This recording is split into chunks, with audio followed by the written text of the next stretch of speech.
E este fundo musical indica que estamos iniciando o nosso culto a Deus. E você, meu irmão em Cristo, você, minha irmã em Cristo, são convidados para participarem conosco deste tempo de adoração a Deus. Querido, maravilhoso, poderoso, grande Senhor da glória, aquele a quem aguardamos vir nos buscar, vir buscar a igreja, que nós fazemos parte dela, a Igreja Universal dos Santos, dos salvos, a igreja que reúne todos aqueles que irão para o céu. Senhor, venha nos buscar. Estamos aguardando, Senhor. É claro que não estamos abandonando, nem negando, nem recusando o dom da vida que é dado pelo Senhor. Mas já sentimos que não estamos mais, aliás, há um bom tempo, não encaixando mais neste mundo. A sua igreja te aguarda. A noiva aguarda o noivo.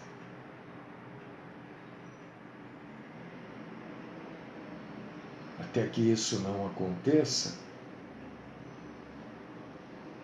e o Senhor é soberano sobre todas as nossas vontades e desejos, abrimos mão da nossa vontade para fazer a tua santa, boa, agradável e perfeita vontade. E até que o Senhor não venha nos buscar, nosso desejo é se reunir aqui para te adorar. E é isso que fazemos. Aceita-nos como adoradores do Senhor. Fala conosco. Queremos aprender e crescer na graça e no conhecimento do Senhor. Esta é minha oração. No nome do Cristo Jesus. Amém.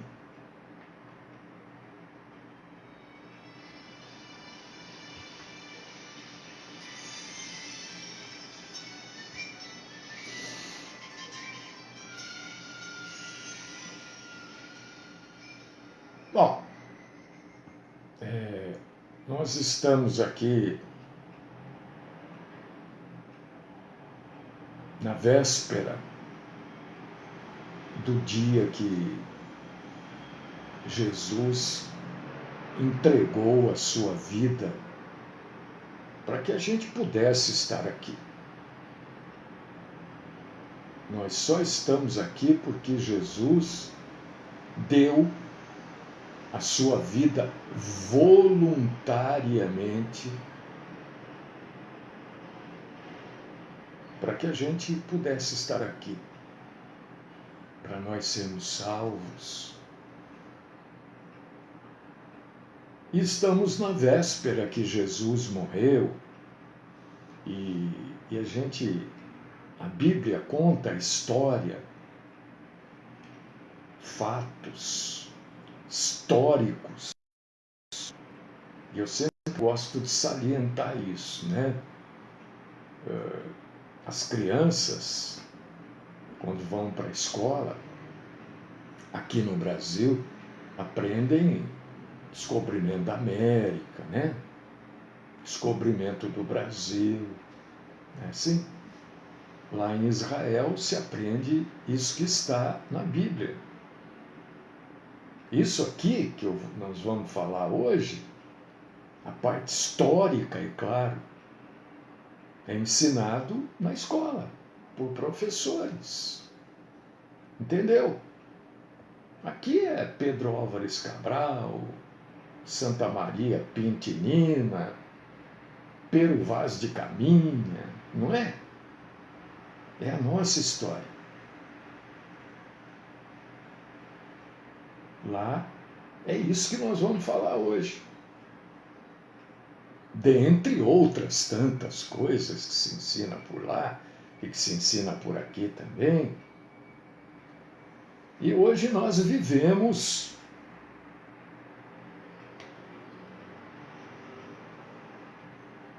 nas vésperas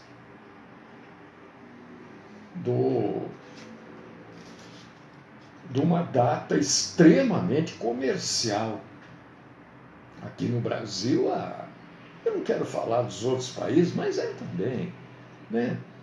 Tem país aí que até sacrifício, as pessoas se crucificam. Acho que nas Filipinas, muita gente se crucifica, se autoflagela. Aqui no Brasil, a Páscoa virou um comércio. E o diabo,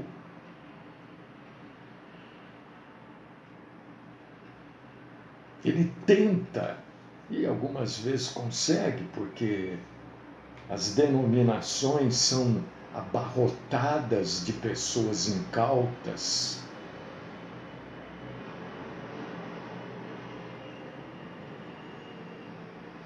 Eu ia falar disso hoje, mas é o mês de Abib, que para nós aqui é o mês de março e abril, viu, Jaico? A Páscoa, para o povo judeu, ela tem um dia certo, não é como aqui no nosso calendário que muda, mas é no mês de Abib, né, que é março e abril. Tá? Aqui que o nosso calendário é flutuante, né, por causa disso que muitas vezes, na maioria das vezes, não coincide.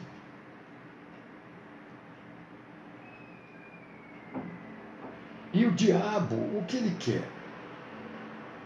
Ele quer distorcer a verdade bíblica. É isso que ele quer.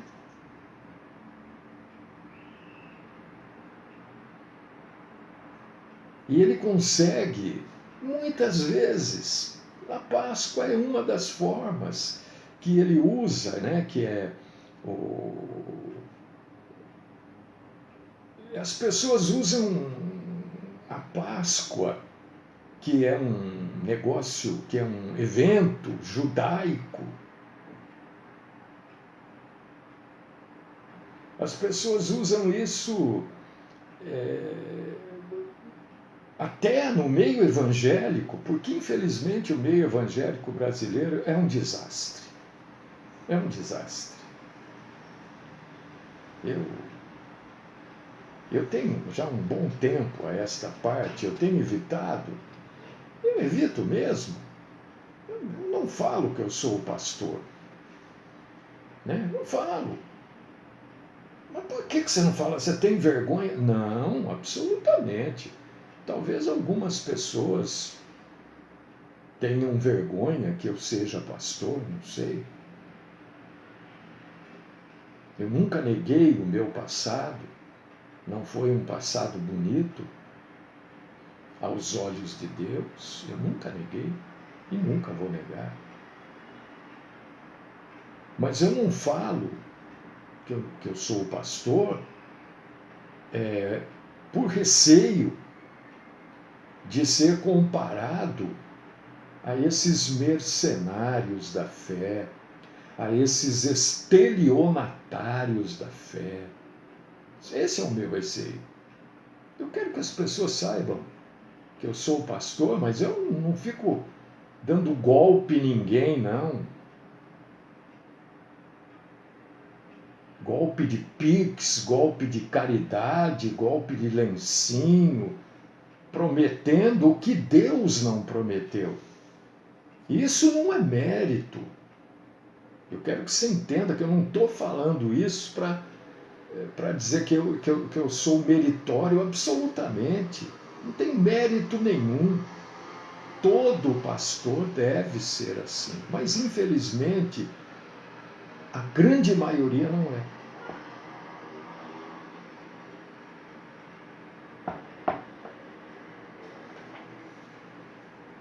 Então a Páscoa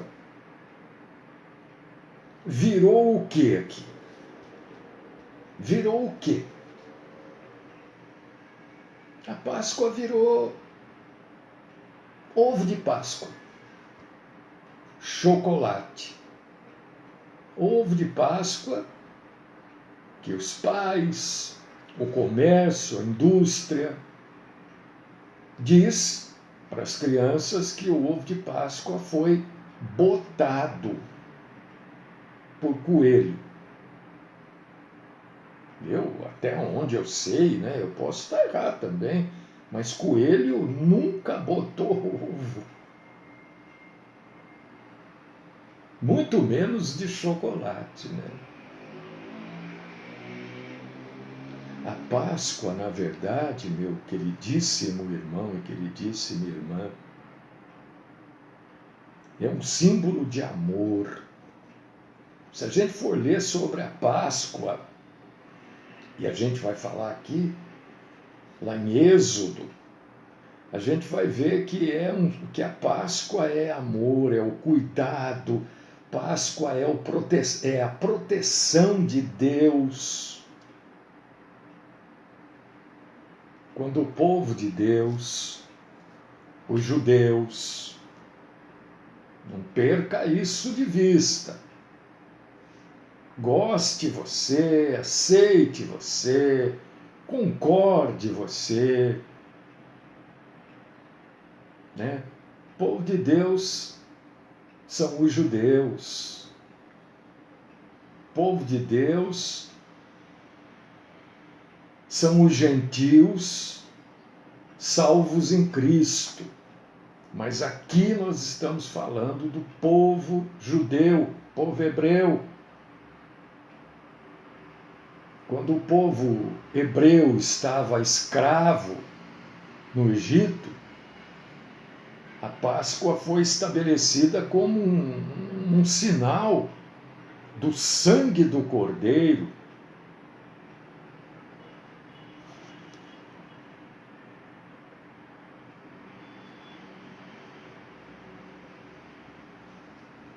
Para que o sangue do Cordeiro não exterminasse com os primogênitos dos hebreus, com os primogênitos das famílias de Israel.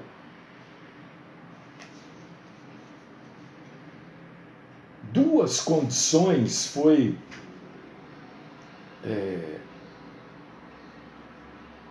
exigida por Deus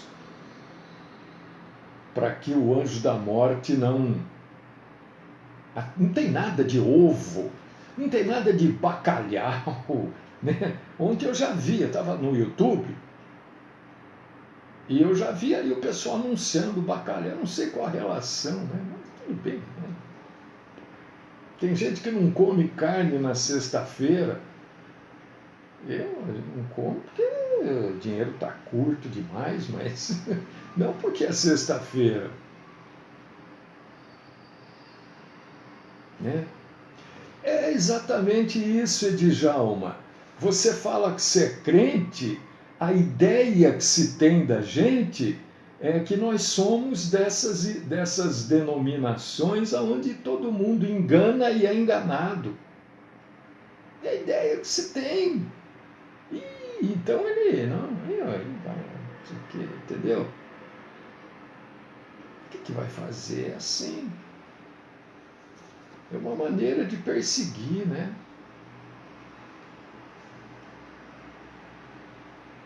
Então, o anjo E nós vamos falar aqui, não sei se é aqui, acho que é, ou é ali, eu não sei.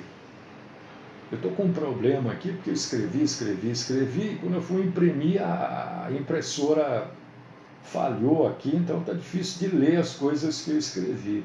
Mas tudo bem. Só não foram mortos aqui, né? A gente precisa entender quando a Bíblia fala em morto espiritual e morto fisicamente. Tem uma diferença. Aqui está falando de morto fisicamente. E tem uma referência à morte espiritual, é claro.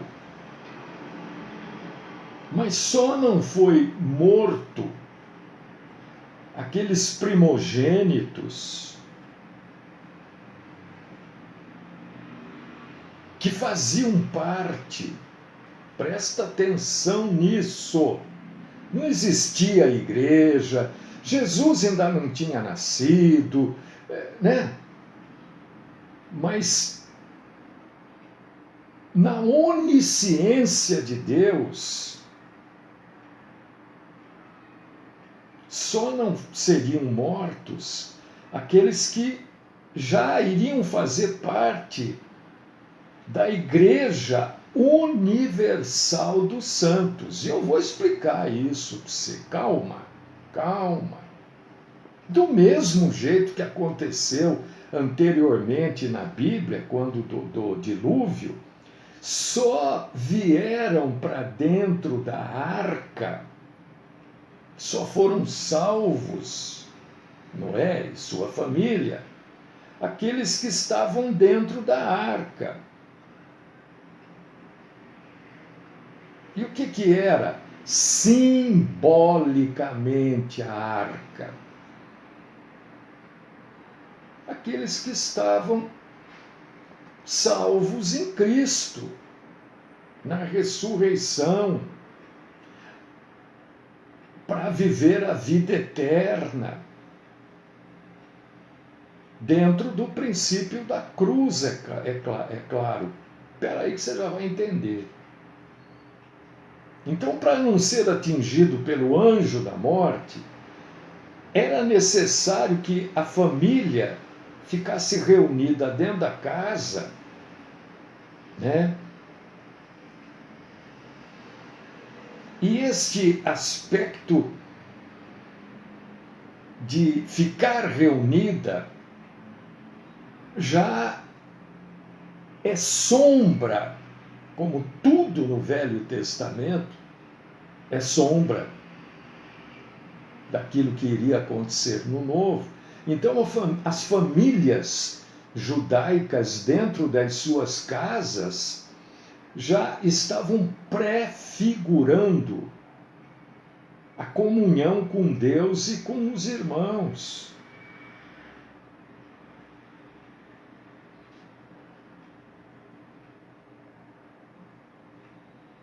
Já estava prefigurando a igreja.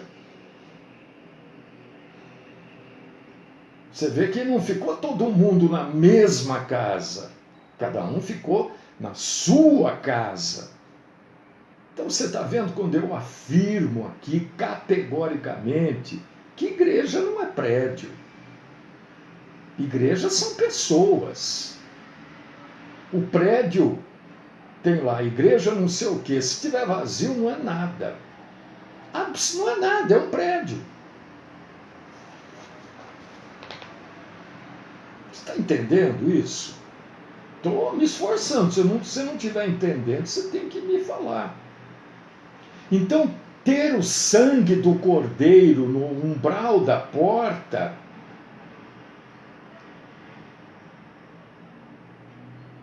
era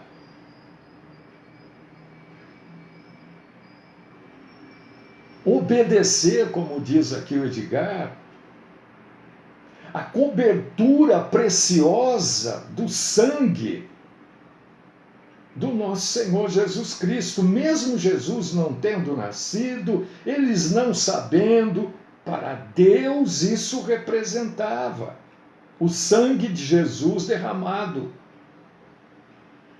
centenas de anos depois, na cruz do Calvário.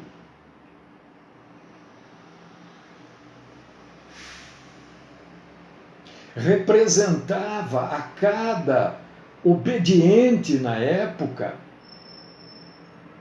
né, que acreditava naquele sangue como o sangue do Salvador. Salvador aqui das vidas espirituais e das vidas físicas. Porque não era só estar dentro da casa. Se estivessem dentro da casa e não tivesse o sangue ali, nos umbrais, iam morrer. Você está entendendo isso? Porque é meio complicado, eu sei que é. Não tinha igreja, nem foi falado de igreja, mas era sombra daquilo que iria acontecer, que acontece nos dias de hoje. Então, a primeira condição era estar reunido em casa, com o sangue na porta.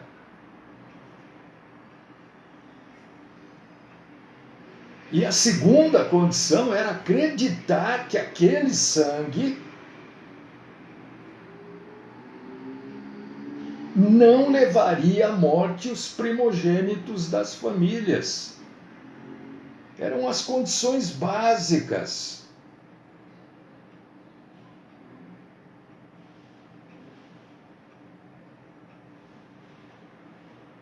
Hoje, é a mesma coisa a Páscoa. Não mudou. Não mudou nada. A Páscoa não muda. As coisas da Bíblia não mudam. A gente pode ter a nossa visão ampliada daquilo que está escrito aqui, mas não que a Bíblia muda, não muda. O sangue do Senhor, né? Os judeus chamam de Yeshua HaMashiach, o Cordeiro de Deus. E eu vou falar um negócio importante daqui a pouquinho para você prestar atenção, porque a Bíblia você tem que ler, por causa disso que a gente precisa do Espírito Santo para ler a Bíblia. Porque tem detalhes que na leitura, você está lendo ali, passa, você nem vê.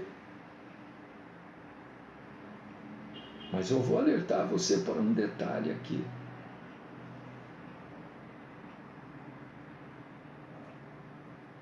Hoje nós entendemos perfeitamente esse evento Páscoa na igreja. O que é o evento da Páscoa na igreja?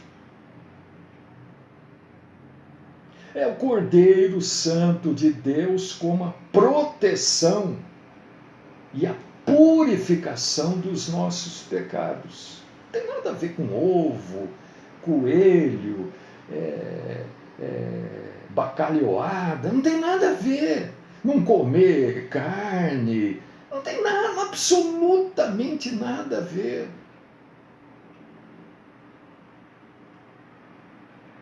A verdadeira Páscoa, você já ouviu isso? É Cristo. Ele é a Páscoa. Ninguém celebra a Páscoa. Nós não precisamos celebrar isso. Nós celebramos o Yeshua. Jesus, é Ele que nós celebramos. Por quê? Porque lá no passado eles foram livres da morte, não é? Quem tinha lá o sangue do Cordeiro no umbral da porta. E nós, que estamos em Cristo, somos livres da morte eterna por estarmos em Cristo.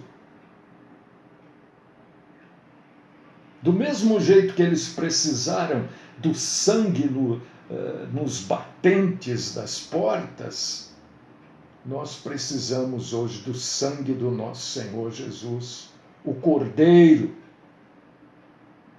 para nos guardar e para nos proteger para sempre. Então a Páscoa, na verdade, que vai se comemorar aí no domingo, vai se comemorar, vai comemorar nada. Isso não vai comemorar nada. A Páscoa fala que a Páscoa para a verdadeira igreja, está dizendo o quê? Que nós estamos inseridos na vida, na morte e na ressurreição de Cristo. Eu não gosto de ficar falando muito em hebraico, não sei o quê, mas tem hora que a gente precisa falar. Eu não gosto. Mas tem hora que precisa falar para as pessoas entenderem e saberem como é que os escritos originais estão. E que isso aqui tudo que nós temos é tradução. A Páscoa também é chamada em hebraico de Seder. Seder quer dizer ordem. É uma ordem. Então, celebrar a Páscoa, o Jaico perguntou, às vezes é em fevereiro, em abril, não sei o que, março, né? Fevereiro não, né? Porque lá tinha uma data definida, lá tem uma data definida, porque é uma ordem. A Páscoa fora de Israel é celebrada segundo o calendário da Igreja Católica.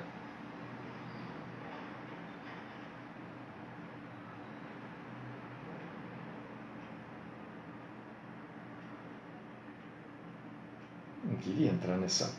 Precisa, né? Porque senão as pessoas não vão entender.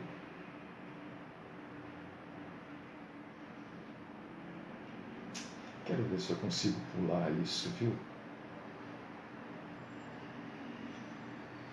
O Pessah, a Páscoa, Pessah, né? Na verdade, essa é a maneira de se falar correta. Quer dizer assim, passar por cima, entendeu? Isso é a Páscoa, no hebraico, Pessah é passar por cima. E tanto é que a tradução para o inglês, você pegar a Bíblia do rei Tiago, né? O que você vai ler lá nesse trecho da Páscoa? Páscoa está Passover, passar por cima.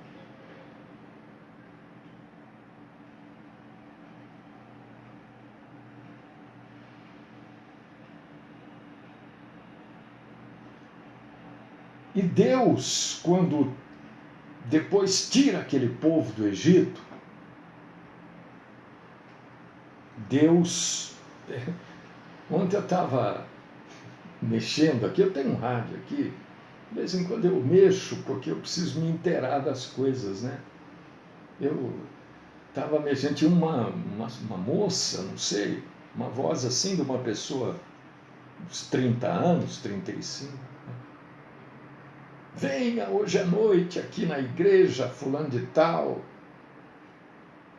que você vai receber todas as promessas de Deus. Que promessas de Deus? O que Deus prometeu para mim, para você? O que foi? A salvação em Cristo Jesus. O que acrescentar isso é mentira. E o que Deus prometeu para o povo judeu? Depois que eles saíssem do Egito, né, 430 anos lá de cativeiro e tiveram que rodar pelo deserto ainda. Deus prometeu uma terra que mana leite e mel. Se você abrir em Êxodo 12, é isso que você vai ler. E pro gentil, salvação em Cristo Jesus. Uma vírgula que acrescentar isso, eu digo aqui categoricamente.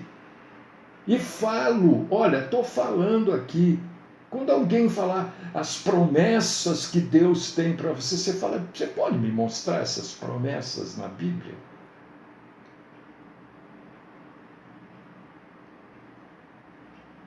Porque a promessa é salvação em Cristo Jesus. Agora, para o judeu, é Eretz Savat Halav Udevash. Uma terra que mana leite e mel.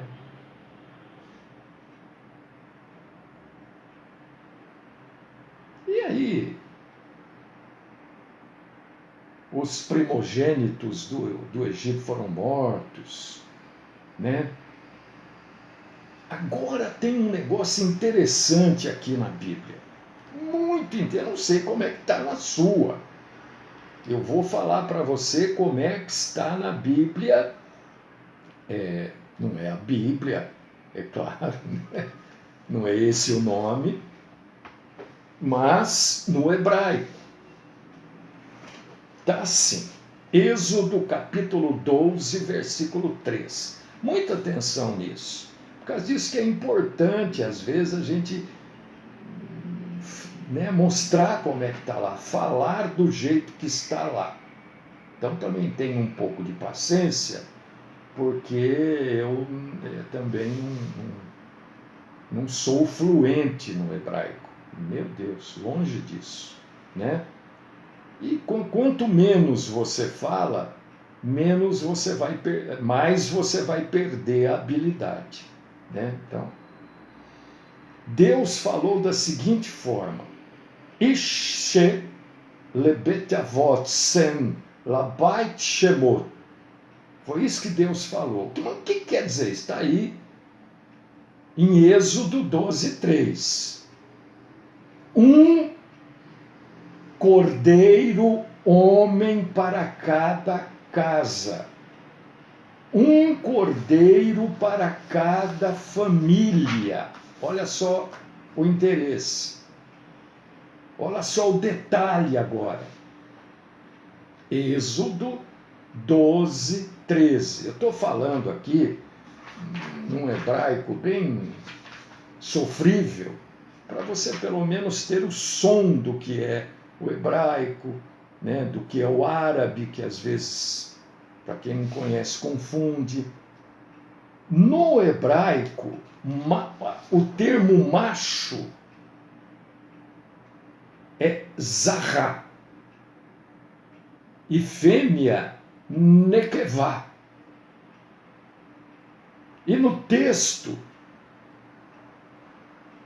aparece zaracê, um cordeiro macho. Mas, ao detalhe, ishse quer dizer um cordeiro homem. Está se referindo a Cristo.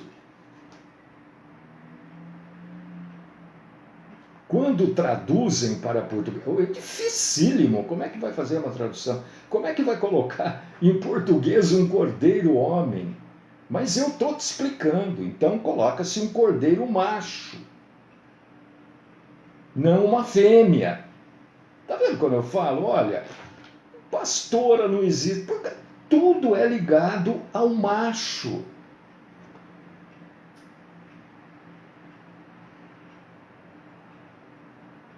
Deus, que no hebraico, não tem o nome de Deus no hebraico, né? No hebraico são letras, Y, HWH. Isso quer dizer Deus. Como é que se lê isso? A gente pode pegar o Y, não sei o quê, mas YHWH nem existem essas letras no hebraico, mas não tem como ler. Então Deus determinou, meu Deus, que cada família deveria tomar o cordeiro simbolizando o quê? Um homem, um Ishse, e matar esse homem, esse cordeiro macho. Quando mataram o cordeiro para passar o sangue lá, no umbral da porta, no batente da porta, era como se eles não sabiam, porque eram sombras daquilo que iria acontecer no futuro, mas para Deus já era isso. É como se Cristo estivesse morrendo, como se aquele sangue fosse o sangue de Cristo. Para quê? Para no momento em que Malakha Mave, o anjo da morte, passasse sobre ali o Egito para matar os primogênitos, aqueles que tivessem com o sangue pintado na porta, os primogênitos não seriam mortos. Quem estaria? Os judeus. Então, o anjo passaria poupando da morte aqueles que tivessem procedido desta forma. Que forma? Tivessem matado um cordeiro homem, Jesus. Por isso, assim disse Deus: Ve'haifet Radam Usafarit Halem. E vendo eu sangue, passarei por cima de vós. Lembra que eu falei do Páscoa é passar por cima? Lembra agora há pouco? Que no inglês é Passover. Passarei por cima, farei a Páscoa. Está em Êxodo 12, 13.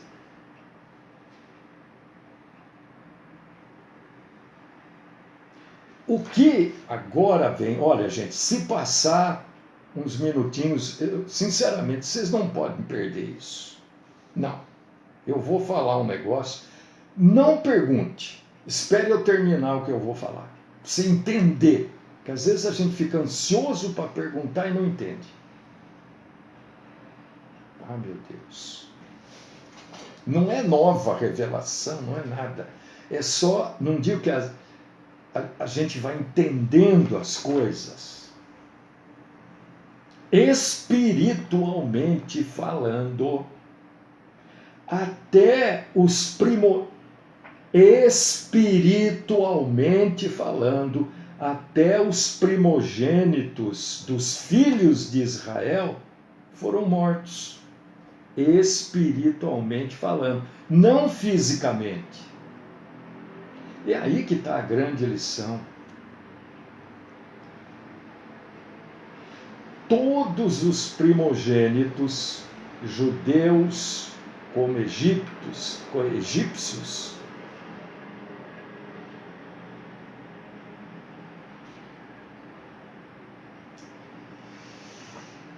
foram mortos. É claro que fisicamente os primogênitos hebreus não foram mortos, mas espiritualmente foram. Porque foram mortos em Cristo Jesus, assim como nós somos mortos e renascidos novas criaturas. Os primogênitos egípcios foram mortos, física e espiritualmente. Os primogênitos judeus foram mortos espiritualmente para poder nascer de novo.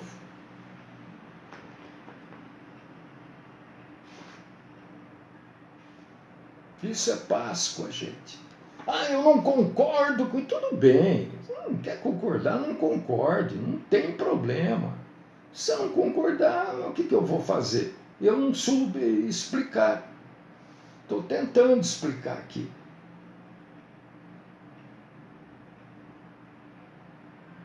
Porque todos que morreram, não os egípcios, mas estavam incluídos em Cristo. Então, amados irmãos, isso que acontece aí, eu fico tão assim, ver as igrejas entregando ovo. Ai, nós vamos fazer uma fila para as crianças carentes receberem ovinhos. Que bobagem! Porque isso aqui não é Páscoa, isso que acontece aí não é Páscoa, é ovo, é chocolate, não é Páscoa. Vamos parar de mentir, vamos parar de fazer parte do grupo que é enganado dioturnamente por Satanás. Vamos repensar com muita seriedade sobre essas comemorações paganizadas da Páscoa. Cadê o cursor aqui, meu Deus? Vocês acreditam com o cursor? O que eu estou falando, gente? Agora o cursor parou de funcionar. Eu acho que eu chutei alguma coisa. Bom, tudo bem. Mas a Páscoa é algo centralizado única e exclusivamente em Cristo Jesus. E que o Senhor fale no teu coração. Que a graça do Senhor esteja sobre nós. Nós vamos ter que fazer com esse fundo musical mesmo. Também tanto faz o fundo musical, né?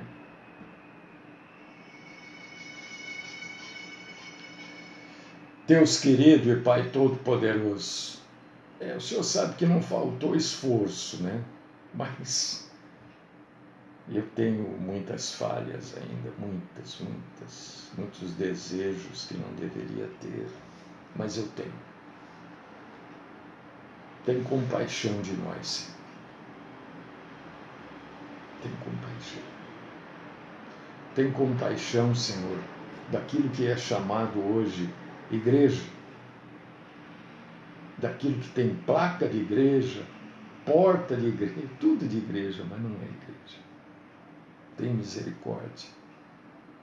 Abre os nossos olhos para a verdade. Livra-nos, Senhor, da mentira. Livra-nos, Senhor, dos mentirosos, dos hipócritas. Não permita, Senhor, que vivamos no mundo dos incautos. Esta é minha oração. Por mim e por todos os meus irmãos e irmãs, no nome do Cristo Jesus. Amém.